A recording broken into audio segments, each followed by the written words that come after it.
നമസ്കാരം. ഇന്ന് പഴുത്ത ചക്ക വെച്ച് നല്ല മധുരമൂറുന്ന ഒരു അടയുണ്ടാക്കാം. അതിനാവശ്യമായി ഒരു കപ്പ് ചക്ക.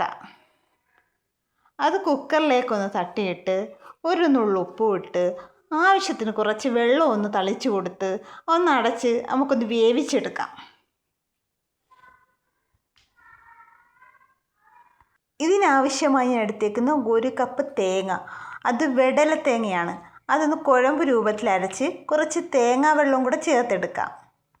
ഇനി അരക്കപ്പ് ശർക്കര എടുക്കാം. ഇതൊന്ന് പാവ് കാച്ചി ഇറക്കി വെക്കാം. ഇനി 100 ഗ്രാം ചവ്വരി എടുത്തൊന്ന് വേവിച്ച് വെക്കാം. 2 സ്പൂൺ അരിപ്പൊടി എടുത്ത് വേവിച്ച ചക്കയിലേക്കൊന്ന് ചേർത്ത് കൊടുക്കാം, ചെറുതായിട്ടൊന്ന് കുറുകി കിട്ടാൻ വേണ്ടി. അരച്ച് വെച്ചിരിക്കുന്ന തേങ്ങ ഒന്ന് ചേർത്ത് കൊടുക്കാം. അതിലേക്ക് പാവ് കാച്ചി വെച്ചിരിക്കുന്ന ശർക്കരയും ചേർക്കാം. ഇനി 1 സ്പൂൺ ഏലക്കാപ്പൊടി ചേർക്കാം. എന്നിട്ടൊന്ന് ഇളക്കി കൊടുക്കാം. ഇതിലേക്ക് വേവിച്ച് വെച്ച ചവ്വരി ചേർത്ത് കൊടുത്ത് ഒന്ന് ഇളക്കിയെടുക്കാം. ഇനി കുറച്ച് നെയ്യ് എടുത്തൊന്ന് ചൂടാക്കി അതിലേക്ക് അണ്ടിപ്പരിപ്പും മുന്തിരിങ്ങായും ഇട്ടൊന്ന് ബ്രൗൺ കളറാക്കി എടുക്കാം. അതങ്ങ് ഇറക്കി വെക്കാം. ചക്കയുടെ ഒരു പാത്രത്തിലേക്ക് മാറ്റി വെക്കാം. അതിലേക്ക് അണ്ടിപ്പരിപ്പ്, നെയ്യും മുന്തിരിങ്ങായും ചേർത്ത് കൊടുക്കാം. അതൊന്ന് മിക്സ് ചെയ്തെടുക്കാം.